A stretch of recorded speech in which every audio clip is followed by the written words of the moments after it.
To attempt an understanding of Muad'Dib without understanding his mortal enemies, the Harkonnens, is to attempt seeing truth without knowing falsehood. It is the attempt to see the light without knowing darkness. It cannot be. Like all film adaptations, Denis Villeneuve's vision of Frank Herbert's Dune contains an array of alterations and adjustments from the dense mythology of the book intended to streamline the story to fit a visual format. While the visual language and storytelling choices in Dune Part 1 effectively captured the essence of the Harkonnens, many fans felt there was an untapped depth from the corrupt and menacing house that could be explored further in the sequel. In this video, I'd like to examine a few of the changes made within House Harkonnen from book to film, what this tells us about their evolving family dynamics, and how this compares to the original source material. Spoiler warning if you are unfamiliar with Frank Herbert's Dune. Stellan Skarsgård, who portrays the formidable Baron Vladimir Harkonnen, shared a few insights into the Baron's motivations and decision-making processes, hinting at the evolving dynamics between the Baron and his nephews. When asked about the character's development from the first film to the sequel, Skarsgård explained, "I mean, he's been wounded. The poisonous gas from the first episode has made him crippled, and he's depending on life support. Those globes you see with the tubes and everything, and he's weak, so he has to find a successor."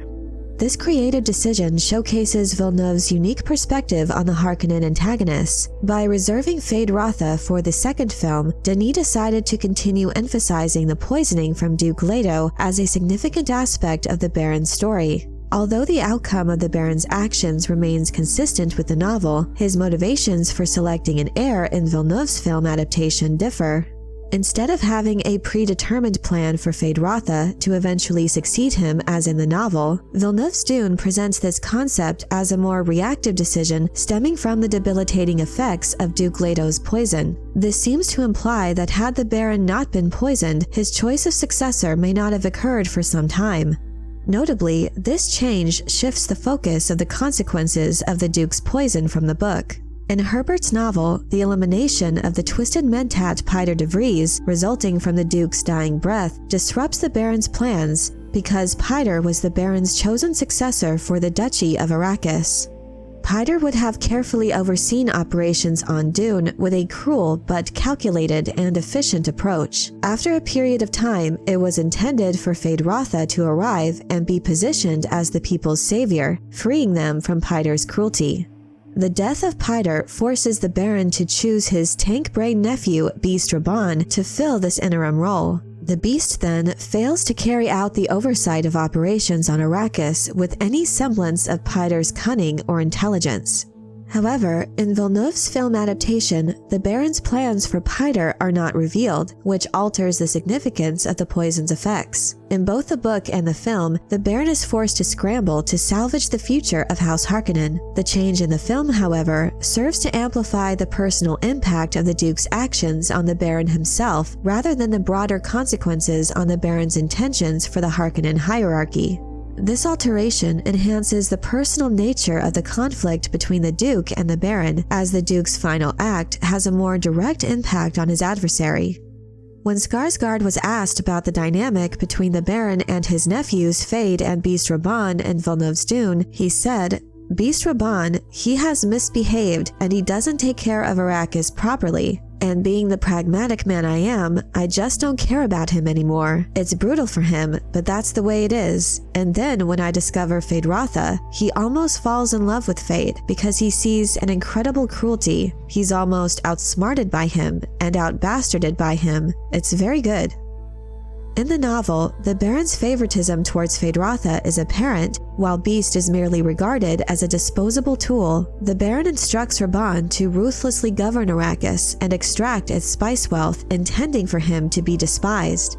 This sets the stage for Feyd-Rautha to be perceived as a savior when he eventually takes control, ensuring the population's acceptance and loyalty. However, the film adaptation slightly changes this dynamic, as the Baron's declining health and Beast's failures on Arrakis prompt him to seek a worthy heir. The Baron realizes Feyd-Rautha's potential during a combat event on Gedi Prime, where his fighting skills, cunning, and cruelty captivate the Baron. This newfound admiration is what motivates the Baron to involve Feyd-Rautha in his schemes. Thereafter, Feyd's ambitions come to the forefront as he embodies the quintessential Harkonnen traits of treachery and cunning. In the book, Feyd orchestrates an assassination attempt on the Baron, driven by his ambition to accelerate his rise to power. The failure of this attempt is followed by a punishment. However, Feyd remains the Baron's heir, which is a testament to the deeply ingrained culture of treachery among the Harkonnens. Austin Butler elaborated on the impact of Feyd's childhood, stating his belief that being raised in such a brutal environment would have forced him to develop a sense of violence as a means of survival. This environment indelibly shaped Feyd's mind and worldview, making him more ruthless. He said, "It dawned on me that he would have grown up with the Baron being the one who has the most power, and how we end up soaking up through osmosis those traits of the people we grow up with, but particularly those we admire in some way. Thinking about how his childhood shapes him, when you are raised in brutality, you have a necessity for violence in order to be able to survive that ends up changing his mind." While both of the Harkonnen brothers are power-hungry, Feyd's ability to emulate the Baron is what proves to win his uncle's favor and secure his appointment to heir apparent.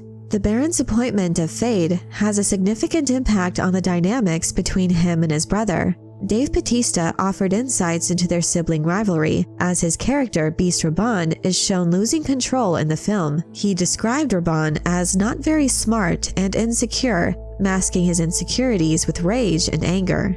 Bautista said he was challenged in a lot of different ways because the character is so much more layered, that you really didn't see much of Rabban in the first film, but in this one, you really see layers of him, with him being a coward, a bully, and an insecure psychopath. You see him losing control, and he's a bit of a drunk, giving Bautista so many layers to play with. In the film, there is a scene where Rabban has to kiss Feyd's boot. Bautista remarked that there was so much to process in that moment because you almost feel a bit of sympathy for Rabban, even though he's such a disgusting character, but it really just shows how the Beast is so pathetic. In both the novel and the film, Feyd rises to embody the culmination of House Harkonnen's malevolence, and while the Baron's plans for the future of House Harkonnen faltered, his choice of successor proved to be their best chance at putting an end to the rise of their hated enemies, the Atreides. To this point, in the book, Count and Lady Fenring discuss the idea that Feyd had all the potential to be even worse than the Baron, wondering what he could have achieved had he been raised in a different environment.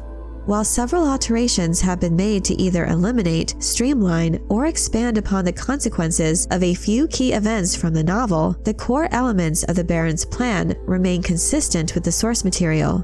At the end of the day, with these changes, Villeneuve's Dune attempts to feature the intricate web of interplays within the Harkonnens, which fundamentally shape the Baron's strategic maneuvers and his ambitions for the future of his house. But I'm curious to know what you think of the way in which the Baron's plan for the future of House Harkonnen has been adapted. Do you feel that these changes fall in line with the spirit of the novel? Let me know your thoughts in the comment section below. I hope you enjoyed this video. Leave a like if you did, and be sure to subscribe for more Dune and other sci-fi and fantasy news and lore. And if you're looking for other ways to show your appreciation, you can check out my Patreon page, where members get access to exclusive content and perks. Thank you all so much for your support. And as always, have a very nerdy day.